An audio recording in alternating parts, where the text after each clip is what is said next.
Today's Religion Media Centre briefing is on the hybrid church, which is how churches are offering worship online and in person, how it's working and what happens next. And the reason we're doing it now is because the Church of England has just marked the 5th anniversary of its regular Sunday worship online, which started during the COVID pandemic and now has developed to an audience of millions.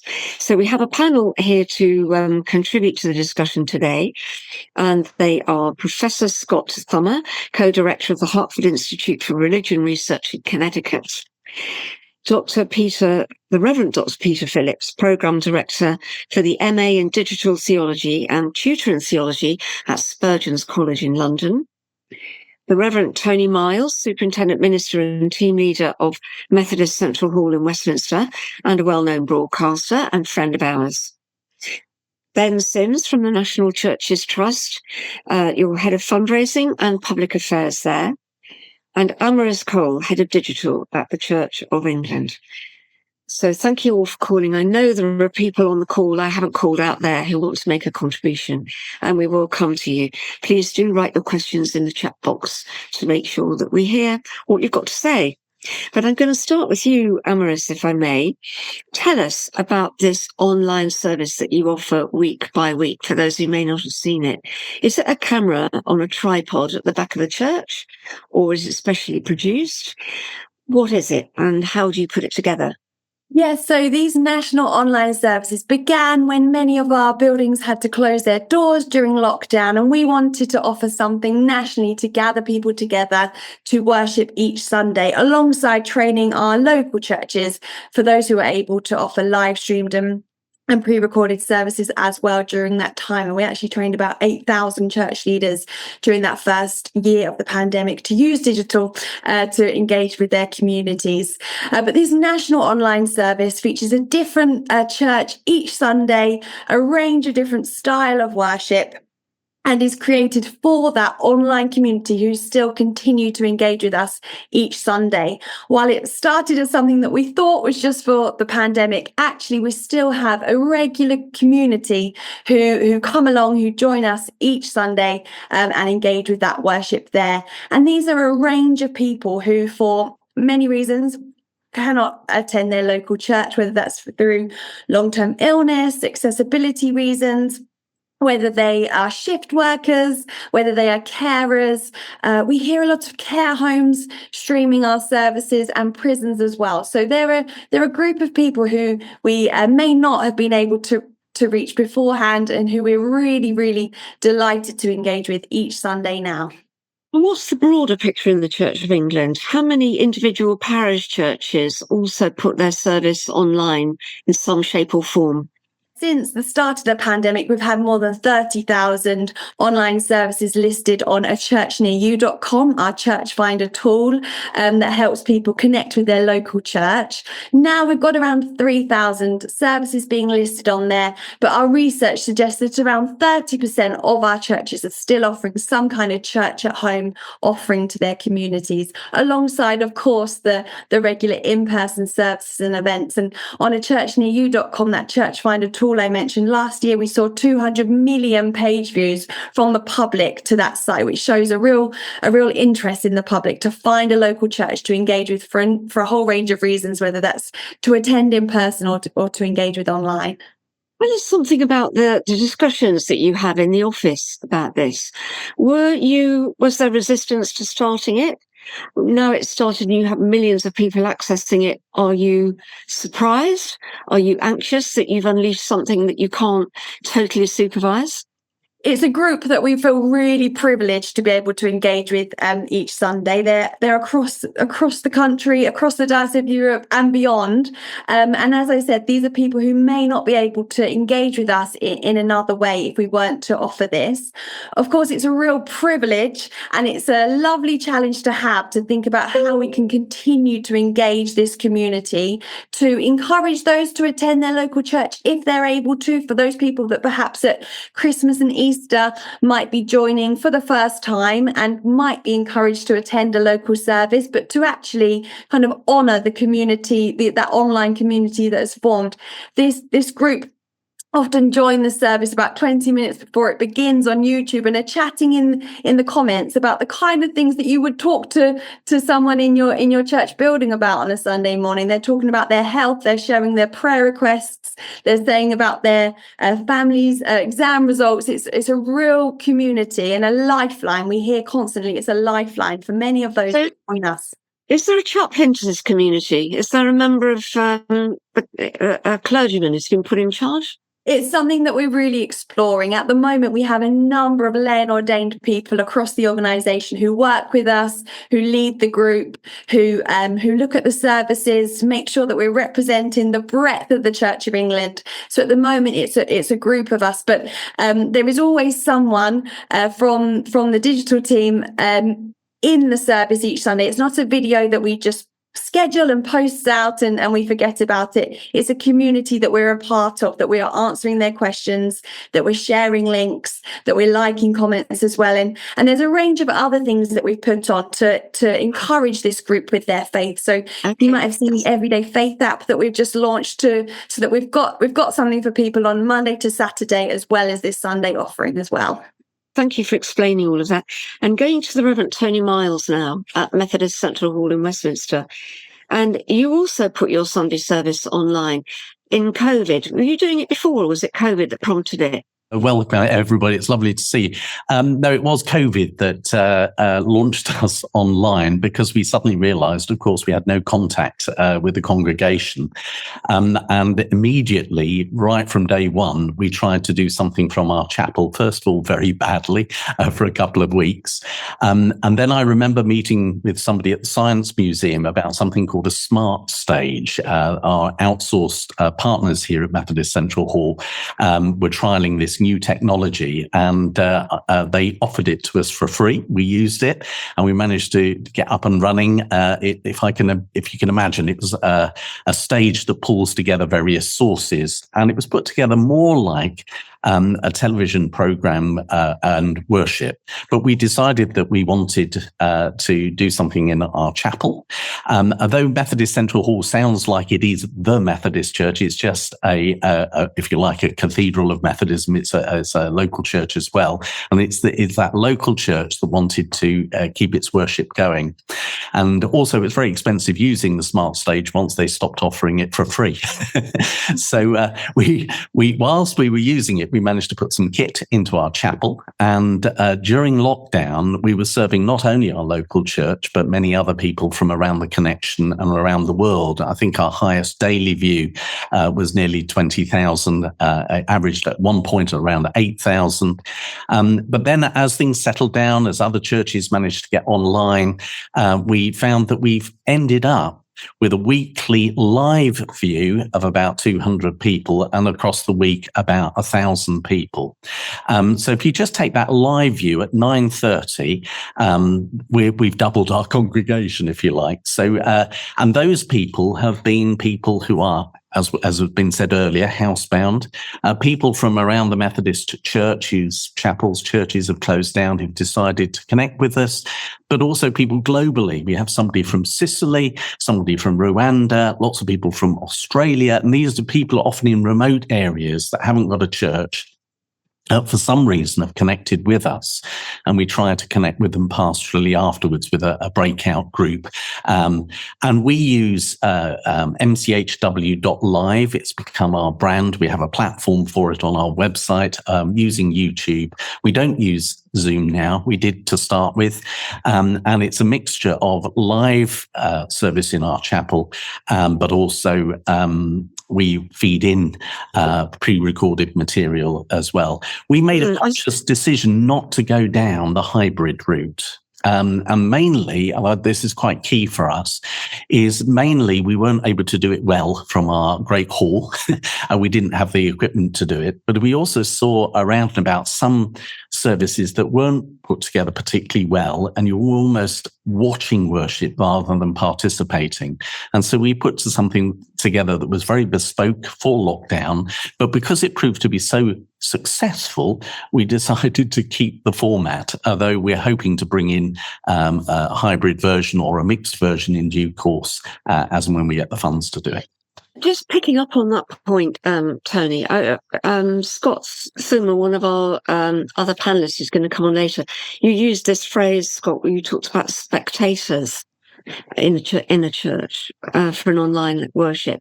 And I suppose what you mean there is a camera at the back of the church just pointing towards the worship and displaying it. So I wanted to ask you, Tony, what you meant by your use of hybrid church there. You said you took a decision not to be a hybrid church.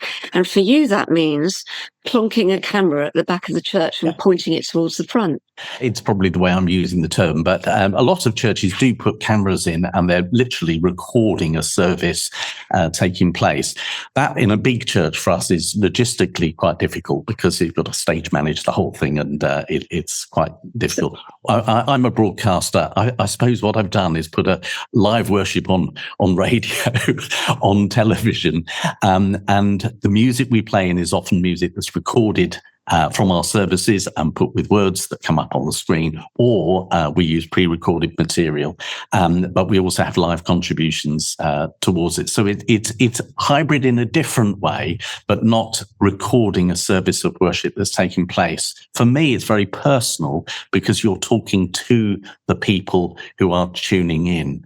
And that's been part of what we've tried to do. So it's very local. We have notices for our housebound folk. We're talking to those who are watching, but also others feel part of that local community, and we try to embrace those from overseas and around the country as well. What makes this worship, because it sounds like a prepared program with, here's some music that I recorded earlier, here's a reading, here's someone else doing the prayers, like a program. How do you regard it as worship? Because the way we put it together, we're encouraging people to worship where they are. It helps when you're singing along. We're trying to develop a resource now. At the moment, we're trying to record music that hasn't been recorded by anybody else. So some music that's recorded from our own church, so they hear our choir and they can join in. Others, yes, is pre-recorded stuff that we put in, but also the readings are all from church members or from people around the world. So it's various people taking part and they treat it as their worship. This is how they worship. And the addresses are given. It's virtually the same address that we will give at 11 o'clock. We give at 9:30 every Sunday morning, but a shortened version. Thank you. I'd like to bring in Peter Phillips now. The Reverend Dr. Peter Phillips, and you're from Spurgeons, as we said earlier, and you have studied digital theology for a long time. So I guess everything that you've heard so far is no surprise to you. This is what you're studying. But what is your reflection about how online worship has morphed and changed in the years, since COVID? But I mean, it was going on before as well. Do you see anything significant in the way that it's developing now and has stuck in the lives of different churches? So I think there's a huge variation of opportunities for people to engage in online worship. And sometimes it's, as Tony was talking about there, about trying to reach congregations or people who can't get into the church building for some reason or other, or can't make it to the church for some reason, and it may be that they live in another country or something like that, or they're unable to, or they can't make it because their kids are off for football or something like that. So the provision of some kind of online community, the continuation of hybrid church or different models of church, offers people some access to church that they weren't able to get. And we did some polling during lockdown of how that a whole load of people talked about the couch at the back of their living room couch was now the back row of the church. And so they were able to watch from home about what that is. Now, it's interesting. I'm now half-time pastor or minister in a church in the Thames Valley. And we've developed that strongly. So I'm now kind of putting my research into practice here. And so we film our 10:30 in the morning service. But at the beginning, we actually say hello to everybody online. We actually encourage them. We give out mobile phone numbers so they can text in prayer requests so that we can include those in the intercessions. At communion services, we encourage them to go and get bread and wine. And then when we come to actual giving out of Holy Communion, we encourage we actually leave the first table, the first row of people who come up, for those people who are at home, and say, you can come now.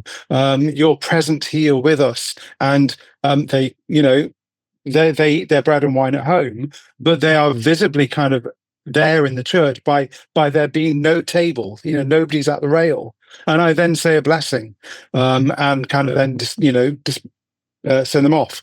They go back to their homes and what have you, kind of thing. And then the people in the church come to the communion rail and have various tables. So it's, in a way, the church has learned ways in order to change the very way we do worship to accommodate people at home, to say that actually you're a valid part of our community. We don't want to get rid of the physical church. It's a great place for, to have new people coming in and just pop in the door and so on. But that's the same case for online church as well. It's the opportunity for people to pop in and say, what's happening? What's this about? Oh, can I be involved in this? And then see parts of our congregation who are all over the place, all over the world in various things, but are able to pop back to see church as it's happening. This business about communion in online worship, was there a vigorous debate and anxiety? Oh, yeah, huge. I mean, it seems to have been resolved, though. Is it resolved within the Methodist Church for all people? We're going through a period of testing at the moment about what the possibilities are, and there are ways in which we're told it has to be done and so on. And some churches still don't accept the fact that God, that when I do the communion prayers in the church, then how does that affect bread and wine that congregation members at home have brought for themselves? Now, I think God's bigger than that personally, and I think the theology's okay to kind of say that God is the one who consecrates bread and wine. But I fully accept that there are people on this chat who will not accept that, and the churches have made different provision for it. But we're doing our thing, and it actually seems to be working quite well because of the feedback we're getting, that people feel included and engaged in it. And I think one of the big things here is that online church isn't about necessarily what Tony was just saying. It's not about performance. It's not about providing TV church. What it's trying to do is to provide a proper sense of community online, and authentic religious community online. How do we develop ways in which we can authentically do church through a different medium than through a physical building, which is often not built for people with disabilities, not built for people who want to get there at their own time and at their own speed, who can't cope with the sound system or can't cope with the kind of the fear, the anxiety that such crowds kind of foster in them. So if we can provide for people with those needs a place where they can engage with the church, I think that's a great thing to do. At this point, Peter, because I just noticed we've got the Reverend Canon Zoe Hemming here, for an Anglican vicar. And I'm wondering what your reflections are from what Peter's been saying, partly about communion, but that last point, that online worship includes people who are housebound. Is that your experience? Yes, but more flexibly than that. I mean, what we discovered as a disabled person myself was that this had been done for a long time already. In the same way as wheelchair bound and housebound, it's quite binary when we think of it that way. And when I became a wheelchair user, so did I. But what I've now learned is that for all sorts of reasons, people are joining in from home, whether to conserve energy, to make time, or a mixture. So that what was really, really nice was to see that disabled people, when COVID happened, suddenly they were like, oh yeah, no, we're the experts in this room. We've been doing it like this for ages. How can we help? Which felt quite a big shift, rather than we'll let you join in if we make some changes in the buildings, which obviously is a different dynamic. So it isn't a family with that, but yeah, it is really helpful. And still, this may put you on the spot a bit, but can you tell us where the Church of England is regarding online communion? Is it still in discussion? I may be wrong. I should know, because I was part of the Liturgical Commission discussions about this stuff. But certainly there isn't one approach to this. Officially, you can't have communion, but by extension, like this. So consecration prayers require you to be in the same physical space formally, as far as unless something's changed since I last looked. And that different churches have different ways of approaching that. I was really interested to hear how you were just describing it, Pete, from your congregations, and starting with a slightly different version of prayer and beginning there.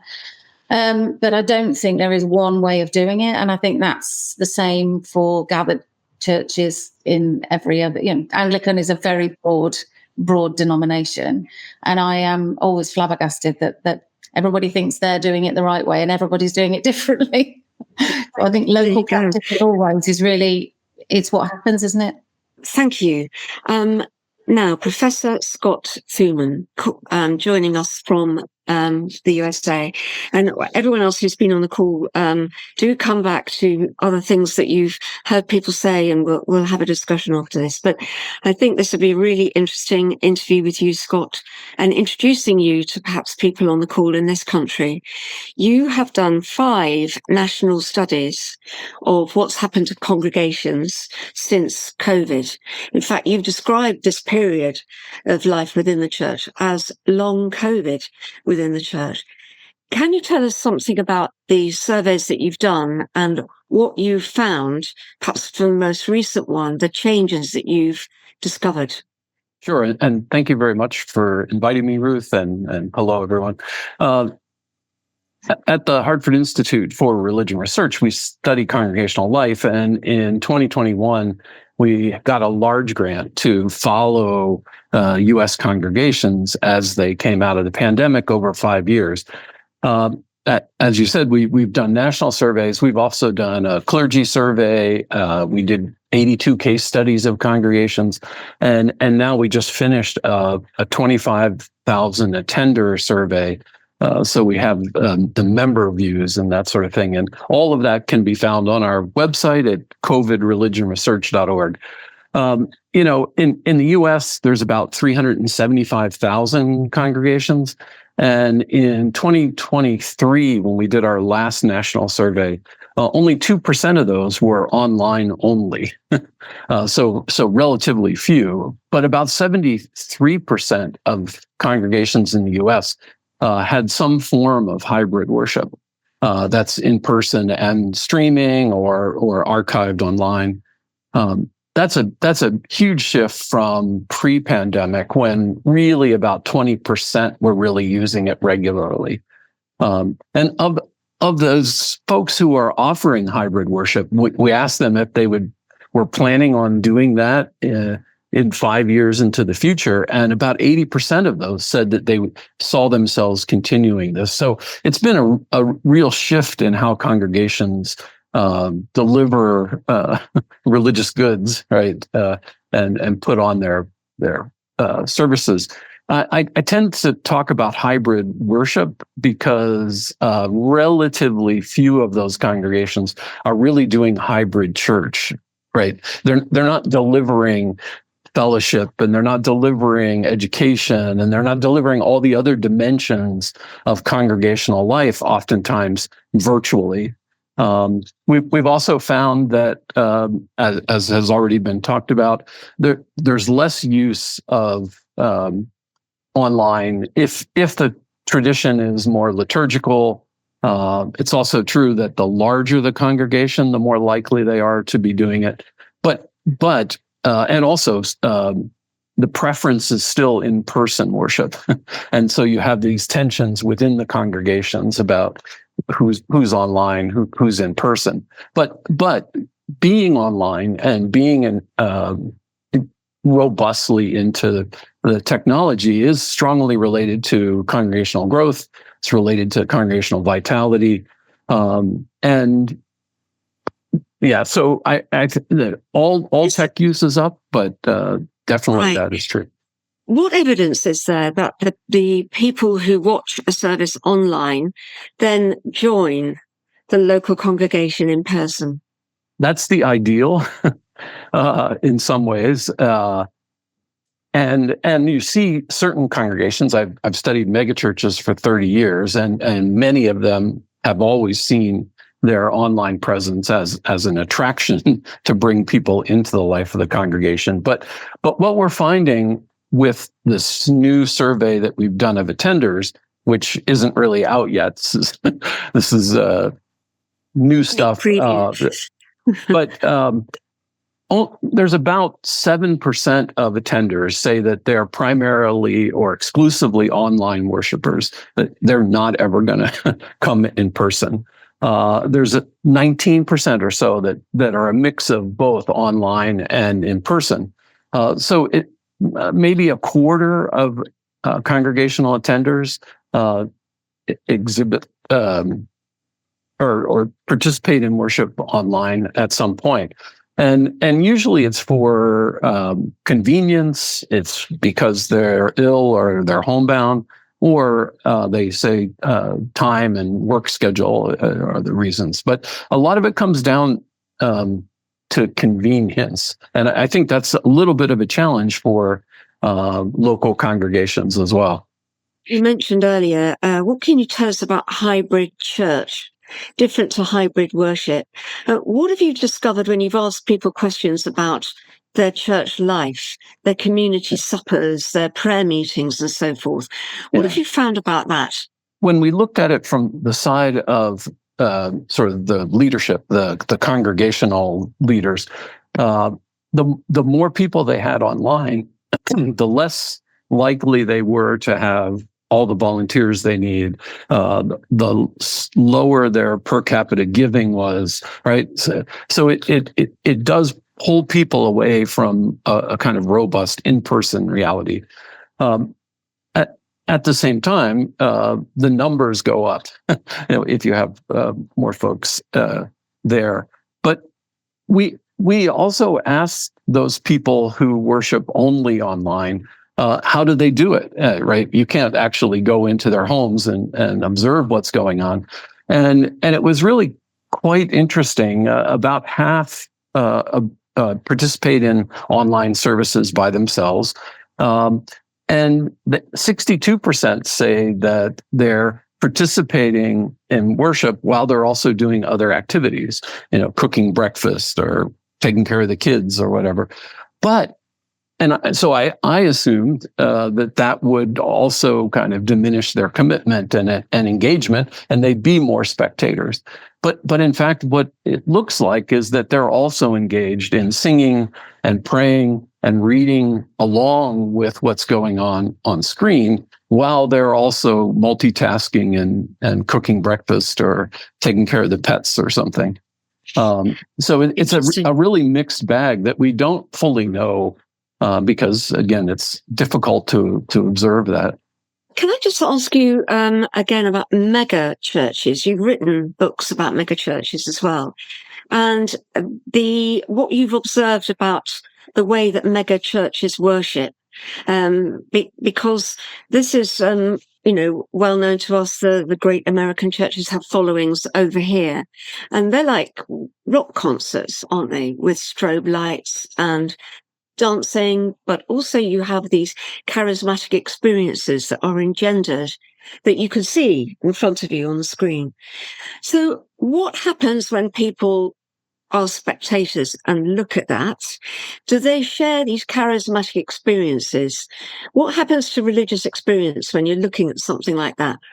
Well, certainly that we could talk for hours on megachurches, but I mean, one of the things that they have done for decades is a really good presentation of online church, right? I think it was Tony that was talking about it's a production. If you're doing it really well on live streaming, it's like a television studio, and many of those congregations actually have multiple cameras and great lighting and all sorts of.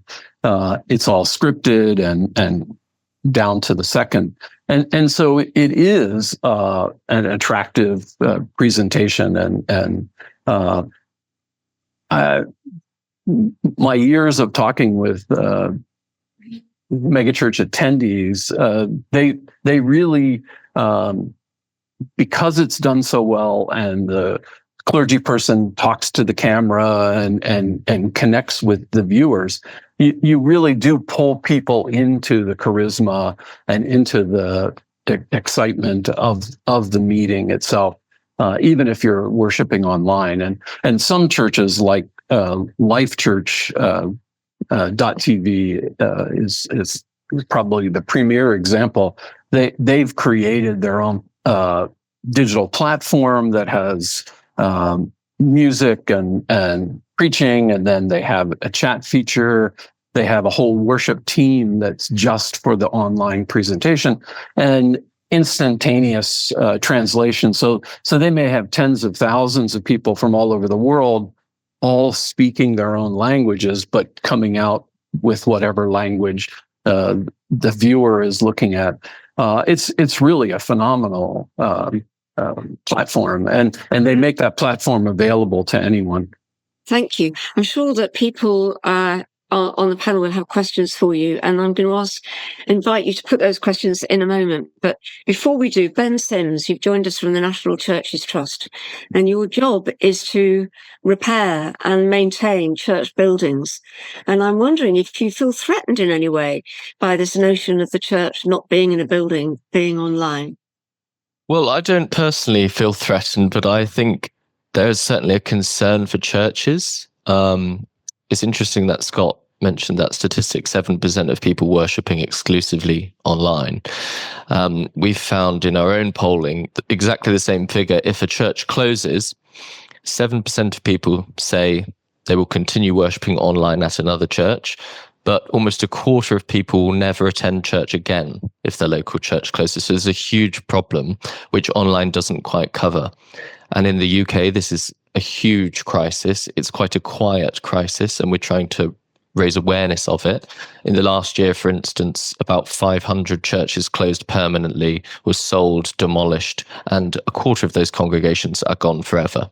So I think online is fantastic. You're keeping people who otherwise couldn't attend church service, but there's an even bigger crisis out there.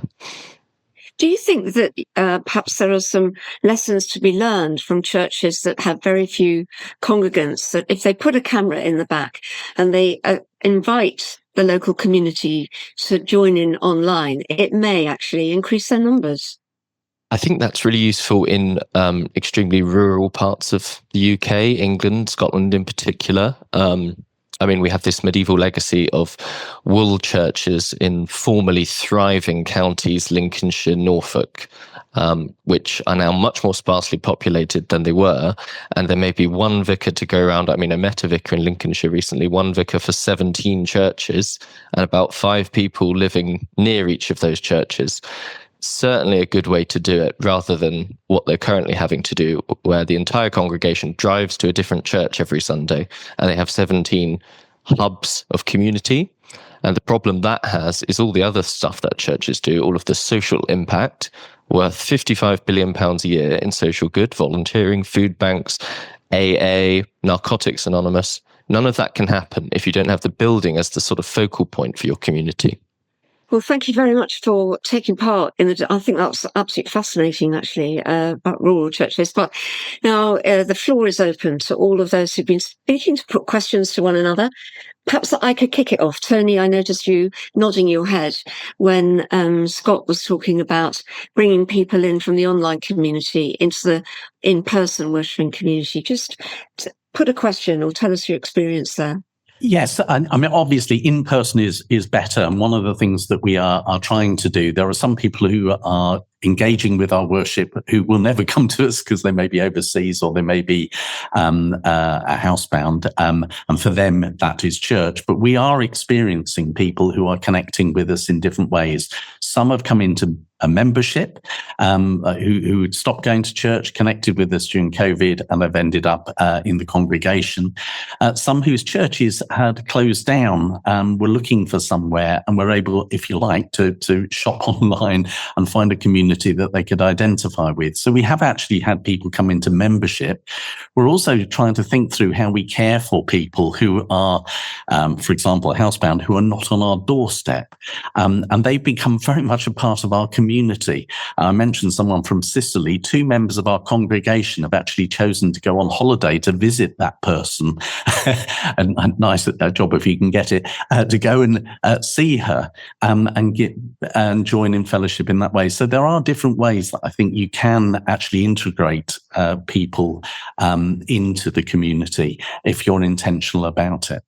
We have heard similar stories and did an article and then actually a little video of one congregation in southern Florida called Sunshine Cathedral. That's a metropolitan community church, a part of a gay denomination, predominantly gay. And they grew over the pandemic to almost 10,000 viewers each week, and were very active in trying to connect their people and the online worshipers feeling like they were members of the congregation. And in some cases, they were scattered all over the country, but in many cases, just in southern Florida, they had people attend, but only attend sometimes, right? They would come in once a month, perhaps for a physical visit, but then they would worship online at other times. It's a very interesting time, I think, for congregations, because for so many decades we had this one model pretty much, and that has really broken down, and now you see a whole host of different ways of worshiping, which actually has kind of opened up, I think, accessibility in every kind of way. And may actually be more appealing to younger generations in some sense. One of the things we're definitely seeing is people who belong to a particular church, but almost half of those people say within a month, they're also either physically visiting another church or virtually visiting another church. So all of a sudden you have this kind of dispersed congregation that's not monogamous to one particular congregation, but actually is gaining from a lot of different worship around. So broadcast church is one model of doing church, and often kind of is about presenting a packaged community and sending it out, or packaged service and sending it out. But I think hybrid church is much more about community engagement with those who are online. And I think I don't agree with Tony that, his comment that it's better for people to all come in online. It's better for everyone to be in person. I'm hesitant about that. It's actually better for people to engage with God and with communal worship where they feel the most comfortable and where they feel able to do it. And therefore I want to kind of push it around a bit more. I talked about the Anglican bishop I talked to who used to do radio communions down in Australia, because that was the only way to stop Eucharistic deprivation, stopping people having communion. And he said, it'd be crazy to think that we could get around to everybody on the sheep stations and everything. We had to do things in a different way. And church has always developed different ways. You look at the wool churches and so on, and the exploration of rural ministry, which was once kind of, this massive industry that's now in rural Norfolk and Suffolk and so on. So there's this huge change of what's going on. And so in a way, hybrid church is exactly what the person who's just put that quote on, Catherine, put in about the importance of sacred space. How do we create sacred space, both in our physical buildings, but also in our online buildings, our online presence as well? How do we create authentic worship where people can connect with God? Almost like creating thin spaces. That our cathedral buildings are, or Iona is, or wherever it is. But how do we do that online? And that for me is really, really important, because otherwise, if we think we can create thin spaces in our buildings and so on, why can't we also create those thin spaces online so people can connect with God there? And I think that's what we're trying to do with the digital theology movement, is to try and say, well, what's the theology about digitality? And how can digitality help us to do our theology better by saying thin places aren't about buildings. They're not about, making inaccessible places for many people. Thin spaces are about our encounter with God. And how do we encounter God through the digital?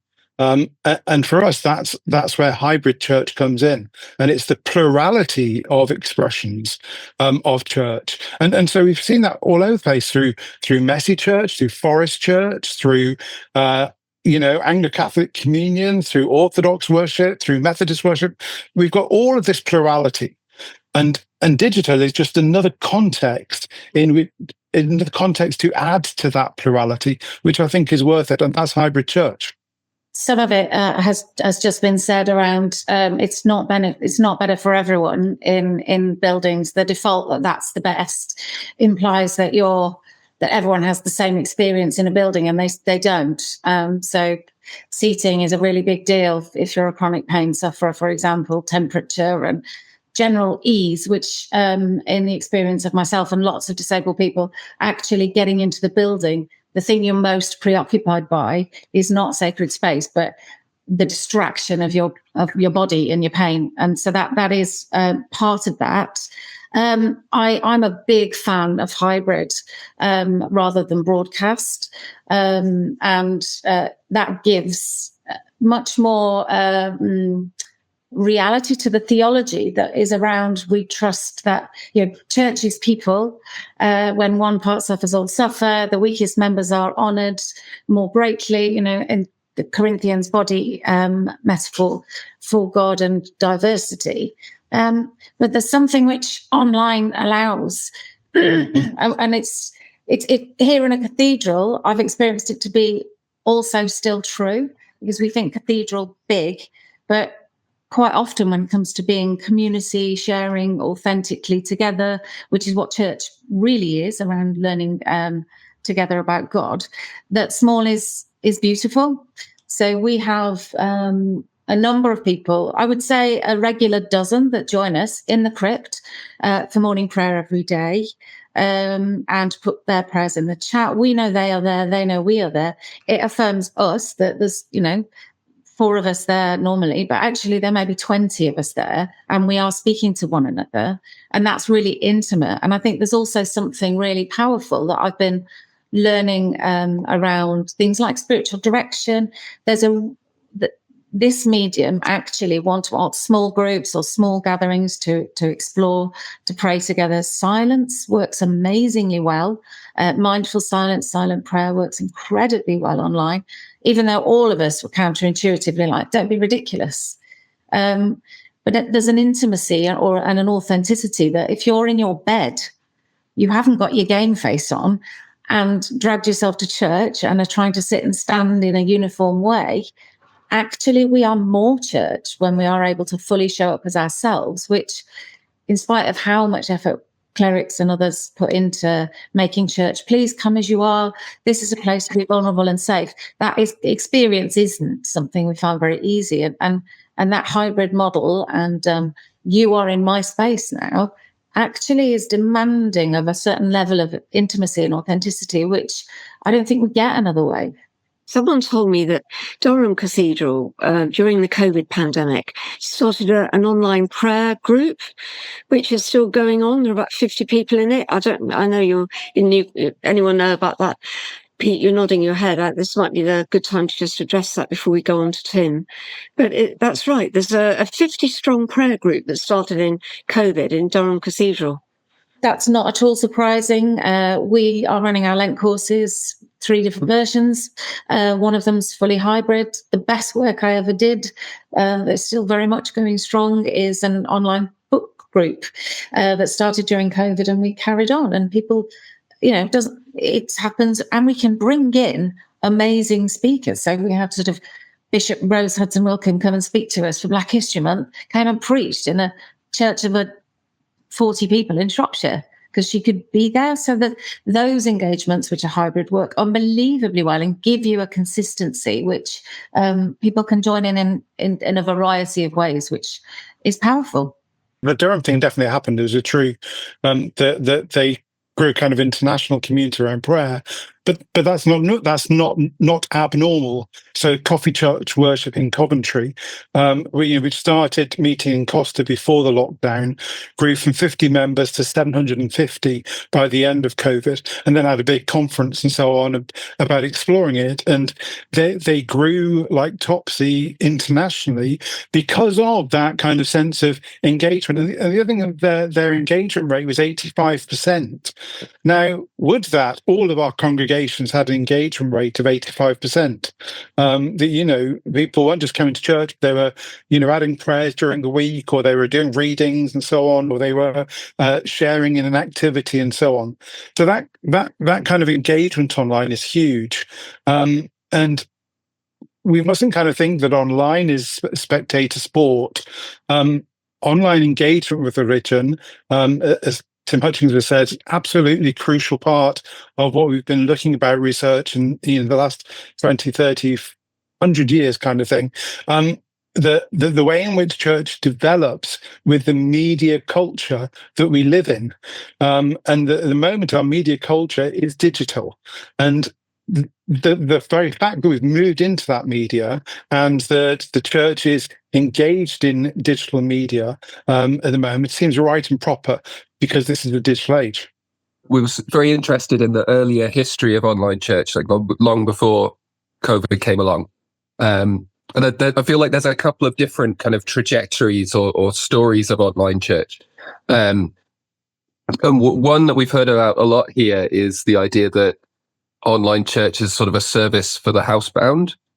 And it's interesting, I think, in the kind of early discussions of online church, that was often presented quite negatively. So you get people saying, oh, well, of course, online church isn't as good as the real thing, but it might be all right for the housebound, in a very patronizing sort of way.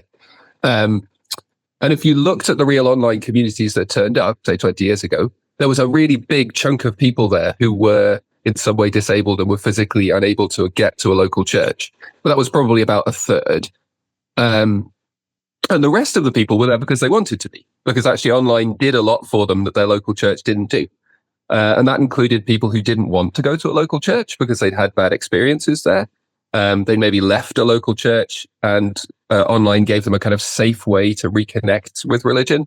Lots of people who wanted to do something cool and experimental, wanted to try out being leaders or prayer leaders, or to create a worship experience, or to design a space.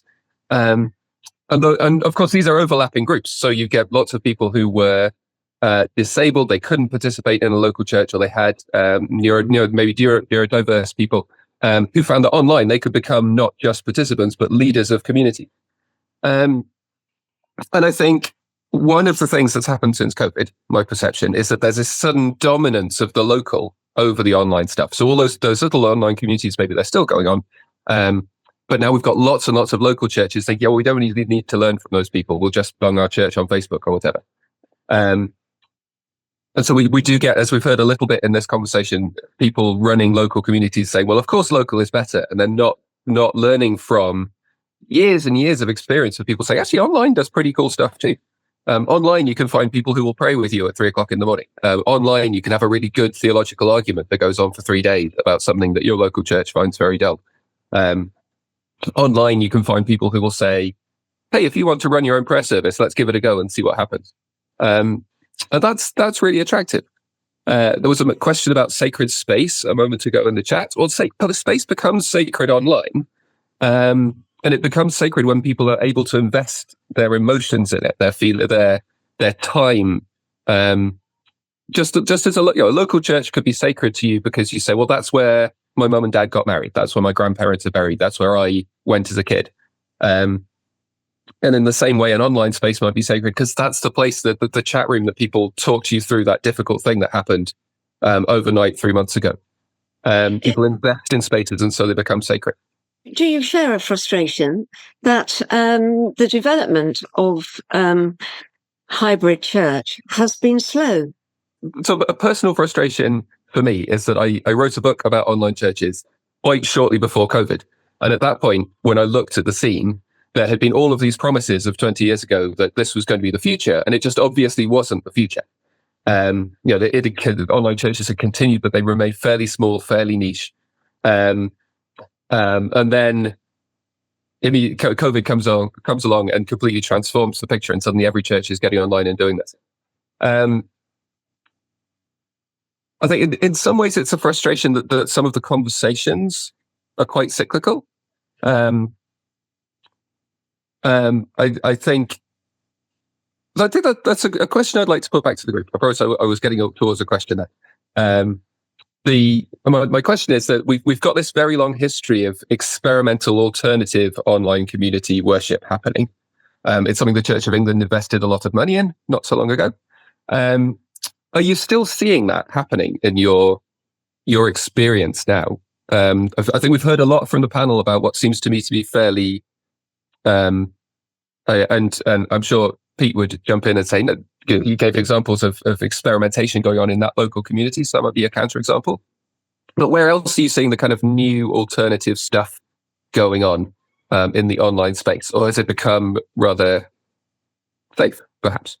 I think Tim's right, that I think that COVID is so important that and so changing to everything that lots of people kind of then reacted to the reopening of the world and stuck with what happened. We had a kind of this post-COVID kind of blip.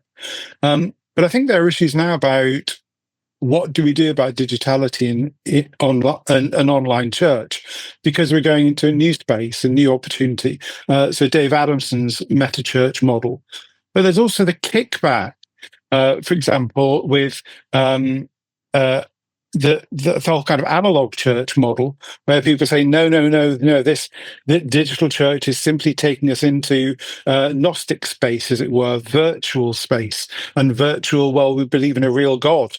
And therefore we can't have virtual church or anything.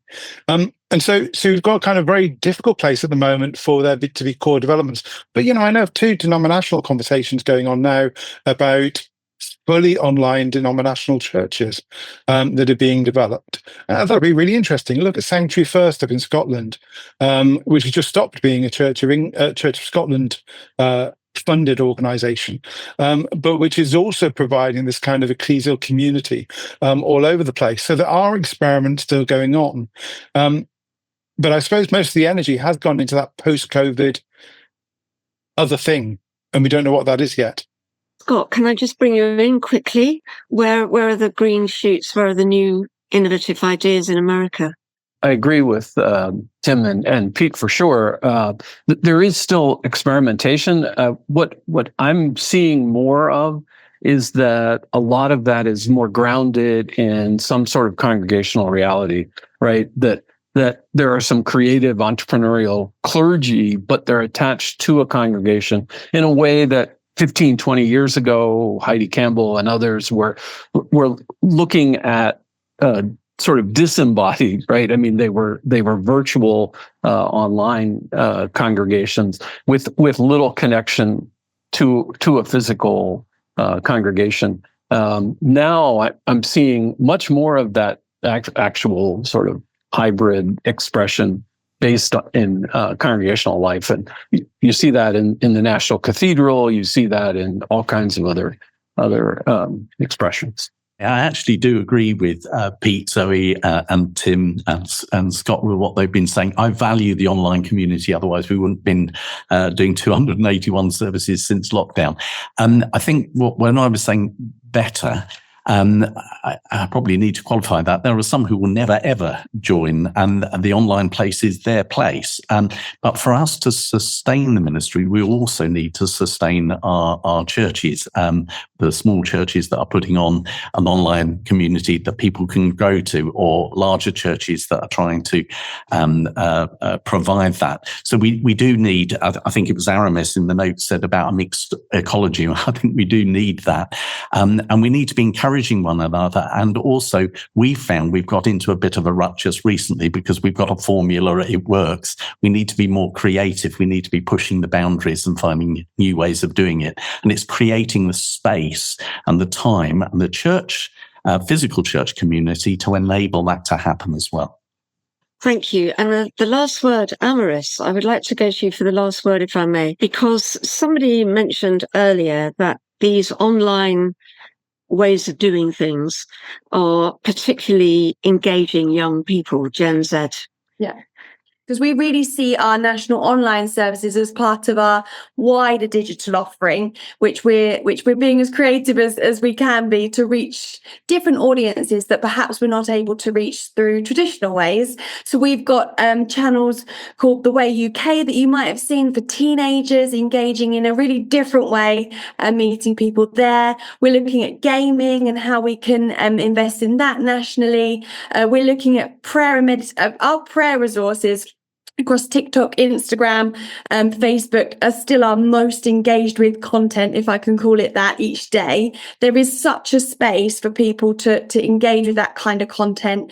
We cut down those national services as shorter pieces of content, again, to serve it up to a new audience, new people who might not sit there and watch a full service because that's just not something that they're used to doing, but may actually sit and pray along with us for a couple of minutes or less on TikTok each week. So we're making sure that we are thinking about the people that we would love to engage and creating that kind of prayer, worship, meditative content that will meet them where they are so that we can then build that relationship, continue to engage, to then, we hope, invite them to either watch a full online service with us or to attend a church near you.